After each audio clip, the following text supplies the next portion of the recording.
नमस्कार दोस्तों। यदि आपको मैट्रिक्स का मल्टीप्लिकेशन नहीं आता है तो जो आपके एग्जाम में क्वेश्चन पूछे आते हैं वह आपसे नहीं बनेंगे। इसलिए मैट्रिक्स का मल्टीप्लिकेशन समझना जरूरी है। इसलिए आज के वीडियो में हम लोग मैट्रिक्स का मल्टीप्लिकेशन समझेंगे, जिससे जो एग्जाम में क्वेश्चन पूछे जाए वह आपसे बनने लगे। चलते स्टार्ट करते हैं। जो मैट्रिक्स का मल्टीप्लिकेशन है वह दो टाइप से किया जाता है। पहला टाइप है स्केलर मल्टीप्लिकेशन ऑफ मैट्रिक्स, दूसरा है मल्टीप्लिकेशन ऑफ मैट्रिसेस। दोनों को कुछ एग्जाम्पल से हम लोग समझेंगे। सबसे पहले स्केलर मल्टीप्लिकेशन को हम एक एग्जाम्पल के थ्रू समझाते हैं। जैसे मैंने यहां पर एक एग्जाम्पल लिया है कि ए इक्वल एक मैट्रिक्स है, तो हमें फाइंड आउट करना 6 है। हमें मैट्रिक्स को पहचानना आना चाहिए। कई बार मैं बता चुका हूं कि हमें इतना तुरंत दिमाग में सोच लेना चाहिए। इसमें 2 कॉलम है, C1 और C2, और हमारी 2 रो है, R1 और R2। ये हमें पहचानना चाहिए और इसका ऑर्डर भी पहचानना चाहिए। इसका ऑर्डर क्या है? सबसे पहले नंबर ऑफ रो लिखते हैं, तो R1 R2 मतलब 2 रो हो गई इंटू 2 कॉलम है 3। 2 कॉलम है तो 2 इंटू 2 ऑर्डर की क्या ये मैट्रिक्स है। ये लिखना जरूरी नहीं, अपने मन में आपको होना चाहिए कि ये इसमें कॉलम कितने हैं, रो कितने हैं, किस ऑर्डर की ये मैट्रिक्स है। हमें इसको फाइंड आउट करना, तो यहां पर हमें सॉल्यूशन लिखना है। सॉल्यूशन लिखने के बाद हमें क्या निकालना? 6 से निकालना। तो जितना निकालना उतना हम यहां पर लिख लेते हैं। 6a इक्वल, ए का मतलब यहां पर पूरी मैट्रिक्स। ए का मतलब क्या है? यहां पर पूरी मैट्रिक्स। बहुत अच्छे समझे। 6 एक नंबर है तो 6 को हम यहां पर लिख देंगे। ए की जगह हम पूरी मैट्रिक्स लिखेंगे, तो यहां पर ऐसा लिख लेते हैं। कितनी है? 5 2 3 1। यहां पर इसको ऐसा 1 निकाल देंगे। इस तरह के मल्टीप्लिकेशन में हम क्या करते हैं, किसी एक नंबर का जब हमें ऐसा मल्टीप्लाई करना है तो जो पूरी मैट्रिक्स है उसमें जितने भी नंबर्स हैं, चाहे वो जितने कितने भी उसके रो में हो या कॉलम में हो, किसी भी पोजीशन में हो, सब में हम उस नंबर्स का मल्टीप्लाई कर देते हैं। जैसे कि यहां पर आप देख सकते हैं इस 6 का सभी नंबर्स में मल्टीप्लाई होगा। जैसे कि यहां सबसे पहले मैट्रिक्स का सिंबल बना है, 5 लिखा हुआ तो 5 में मल्टीप्लाई 6 का हो जाएगा। यहाँ पर 2 लिखा है तो 2 में मल्टीप्लाई 6 का हो जाएगा। 3 लिखा है तो 3 में मल्टीप्लाई कितना? 6 का हो जाएगा। 1 लिखा है तो 1 में मल्टीप्लाई कितना हो जाएगा? 6 का हो जाएगा। याद रखें, सबसे पहले जो मैट्रिक्स है उसके नंबर को लिखना, फिर जितने का मल्टीप्लाई कर रहा है उसका मल्टीप्लाई करना, जिससे क्लियर दिखे कि कैसा हमने मल्टीप्लाई यहाँ पर कितने का किया हुआ है। अब इसका मल्टीप्लाई करेंगे तो कितना हो जाएगा? 30 हो जाएगा। ये हमारा कितना हो जाएगा? 12 हो जाएगा। ये हमारा कितना हो जाएगा? 18 हो जाएगा। ये हमारा 6 हो जाएगा। तो ऐसा हम इसको ऐसा बंद कर देंगे जैसी मैट्रिक्स दी गई है। तो जब हम किसी मैट्रिक्स में किसी एक नंबर्स का उसके सभी नंबर्स में, मैट्रिक्स के सभी नंबर्स में किसी भी पोजीशन में हो, जब हम मल्टीप्लाई करते हैं तो उस मल्टीप्लीकेशन क्या बोलते हैं हम? Scalar multiplication. उम्मीद है ये बहुत सिंपल होता, आप समझ गए होंगे। अब थोड़ा सा समझना पड़ता है हमें मल्टीप्लीकेशन ऑफ मैट्रिसेस। तो इसको हम समझेंगे कुछ एग्जांपल से, और बड़े अच्छे से आपको इसको समझना है, क्योंकि इसकी सबसे ज्यादा जरूरत पड़ती है और ये गलत नहीं होना चाहिए। तो मल्टीप्लिकेशन ऑफ मैट्रिसेस में हमने एक एग्जांपल लिया है जिसमें ए इक्वल एक मैट्रिक्स है और बी इक्वल दूसरी मैट्रिक्स है, और दोनों का हमें मल्टीप्लाई करना है। मल्टीप्लाई करने के बाद जो भी मैट्रिक्स बनती है उसको हमें निकालना है। नॉर्मली क्वेश्चन आप समझ गए होंगे, और जो हमें पहचानना होता है वो जरूर पहचाने। जैसे कि इसमें हम देखेंगे कॉलम 1 ए है, कॉलम 2 ए है, कॉलम 3 ए है, इसमें रो R1 और ये R2 है। इसका अगर हम ऑर्डर देखेंगे, 2 रो है तो पहले रो लिखते हैं, फिर कॉलम लिखते हैं, तो 3 कॉलम है। 2 इंटू 3 ऑर्डर की ये मैट्रिक्स है। यहाँ पर देखेंगे C1 एक कॉलम है, C2 दूसरा कॉलम है। अगर रो देखेंगे तो R1 है और R2 है और R3, मतलब इसमें क्या है? 3 रो है। तो और नंबर ऑफ ऑर्डर लिखेंगे 3 लिखेंगे, क्योंकि रो सबसे पहले लिखते हैं और कॉलम 2 है तो 2 लिखते हैं। मतलब 3 इंटू 2 की ये ऑर्डर की क्या है? मैट्रिक्स है।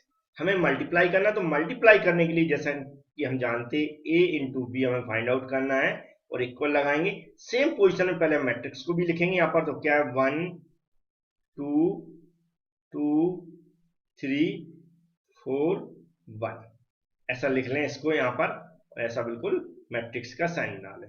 मल्टीप्लाई का साइन है उसको भी बना लें और दूसरी मैट्रिक्स को भी हमें यहाँ पर लिखना है, क्या है 2 6 4, और इधर कितना है 1 2 1, और इसको ऐसा बंद कर लें। अब हम इसको मल्टीप्लाई करेंगे, कैसे करेंगे बिल्कुल ध्यान से हमें समझना है, बिल्कुल ध्यान से समझेंगे। यहां पर कोई क्या है, नंबर ऑफ रो, हमें पहली मैट्रिक्स में नंबर ऑफ रो देखना है और दूसरी मैट्रिक्स से कॉलम को उठाना, बिल्कुल समझते हुए चले। जैसे कि हम क्या करेंगे, यहां पर हमें कैलकुलेशन लिखना है, ऐसा क्या करेंगे, ऐसा साइन, ऐसा मैट्रिक्स का साइन बना लेंगे। तो सबसे पहले पहली मैट्रिक्स की रो देखना है, तो रो हम उठा लेते हैं, इधर मैं एग्जांपल के रूप में समझा रहा हूं जिससे आपको अच्छे समझ में आएगा। 1 2 4 ये उठा ली मैंने, क्या पहली मैट्रिक्स की रो, और मल्टीप्लाई किससे करना, दूसरी मैट्रिक्स का जिससे हम मल्टीप्लाई कर रहे हैं उसका हमें क्या उठाना, कॉलम उठाना है। बहुत अच्छे से समझ के रखें, क्या उठाना, कॉलम, मतलब पहला कॉलम उठाना। इधर पहली मैंने रो उठा ली, बहुत अच्छे से समझ जाऊंगा।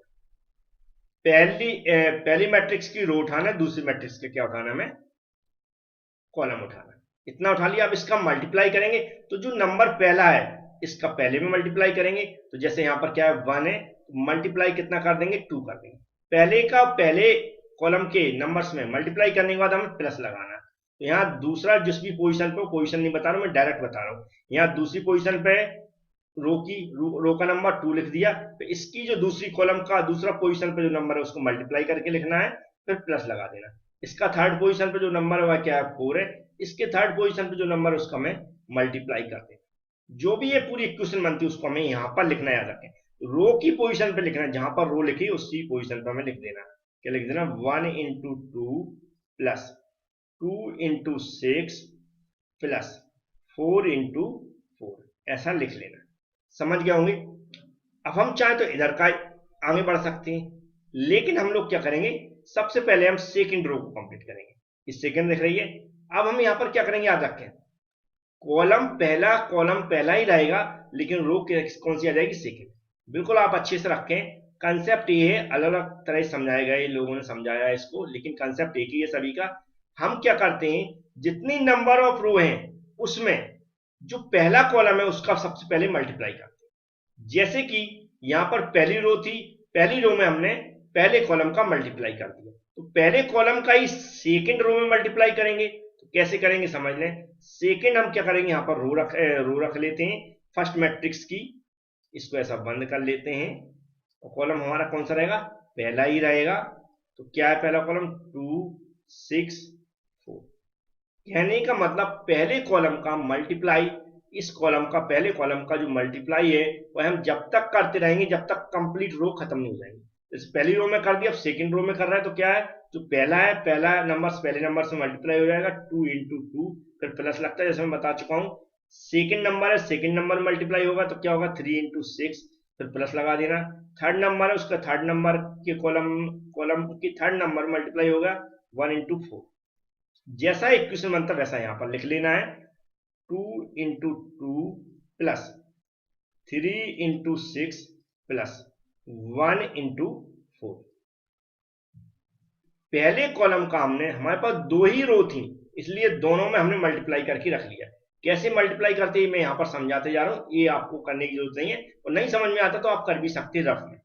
तो ये मैंने रख लिया। अब थर्ड रो होती है तो भी हम पहले कॉलम का थर्ड रो में मल्टीप्लाई करके नीचे रखते, जो भी रो की पोजीशन के अकॉर्डिंग आगे बढ़ते जाते।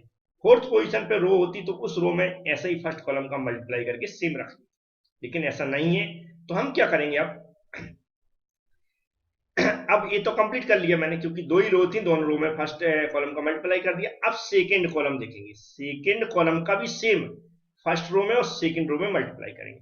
तो कैसे रखेंगे, फर्स्ट रो में हम क्या करेंगे, 1 कर देंगे और 2 4 जैसा है यहां पर वैसी रो रख ली, मल्टीप्लाई सेकंड कॉलम है ना, याद रखें सेकंड कॉलम कितना है, 1 2 1।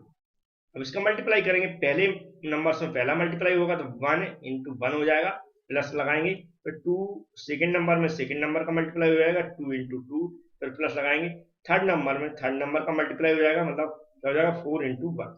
जैसी ये हमारी यहाँ पर क्या दिख रही है, यहाँ इक्वेशन मिल रही है, उसको सेम रख देना है। कैसे रख देंगे हम, 1 into 1 plus 2 into 2 plus 4 into 1, जैसा है वैसा रख दिया। समझ गए होंगे कैसा जैसा रख दिया ना। यहाँ पर देखा मैं सेकेंड कॉलम है, तो ये कॉलम कौन सा है, सेकेंड। तो फर्स्ट कॉलम याद रखें बहुत अच्छे से, फर्स्ट कॉलम का जब हम मल्टीप्लाई कर रहे थे तो पहले कॉलम की हमने यहाँ पर जो भी नंबर्स थे वो ये पोजीशन थी कंप्लीट की। अब सेकेंड कॉलम का मल्टीप्लाई कर रहा है तो सेकेंड वाले कॉलम में यहाँ पर आ रहा है, ये क्या था, हमारा फर्स्ट कॉलम था, ये हमारा सेकेंड कॉलम। तो जो कॉलम का मल्टीप्लाई कर रहा है उसके हिसाब से यहाँ पर पोजीशन में लिखते जाते हैं। तो अब हम देखेंगे सेकेंड रो है, सेकेंड रो हमारी क्या है 2 3 1, इसको साफ कर लें, कुछ नहीं है यहाँ पर।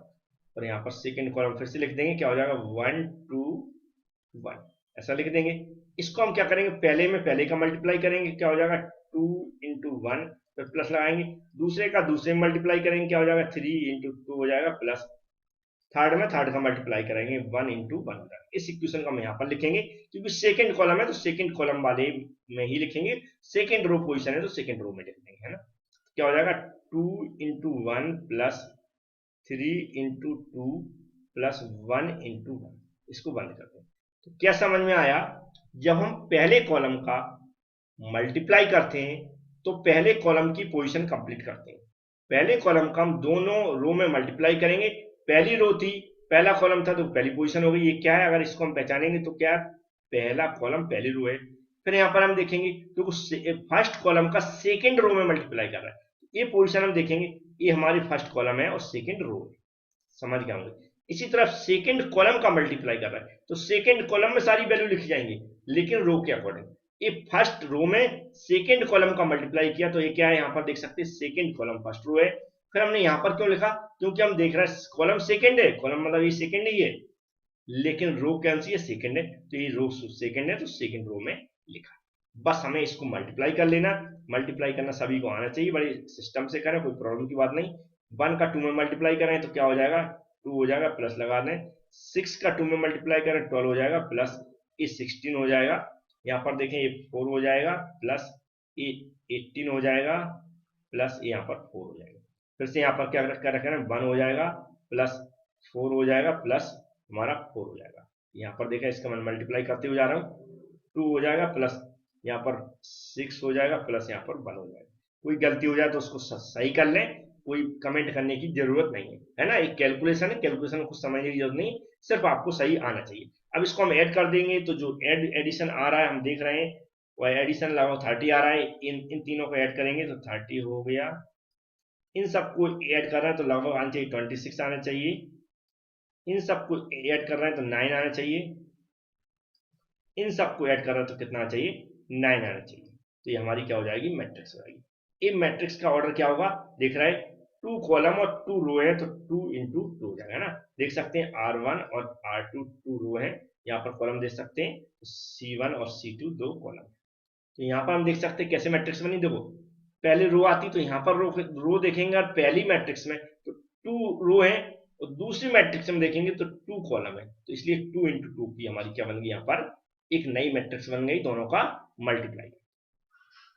तो उम्मीद है मैट्रिक्स की जो मल्टीप्लिकेशन है वो बहुत बार हम लोग करेंगे, बहुत अच्छे समझाते हुए चलूंगा, लेकिन छोटा सा कंसेप्ट था, मैंने कोशिश की समझाने की, वो आप समझ गए होंगे। अब जब मैं क्वेश्चन सॉल्व करूंगा तो वहां पर जितने टाइप्स के कंसेप्ट बनते जाएंगे, या फिर कह सकते हैं जो मैट्रिक्स की मल्टीप्लिकेशन की प्रॉपर्टीज होती हैं वो भी जैसे जैसे क्वेश्चन आएंगे वैसे मैं समझाते हुए चलूंगा। अभी बेसिक था वो मैंने समझा दिया, उम्मीद है आपको समझ में जरूर आएगा। Thank you friends.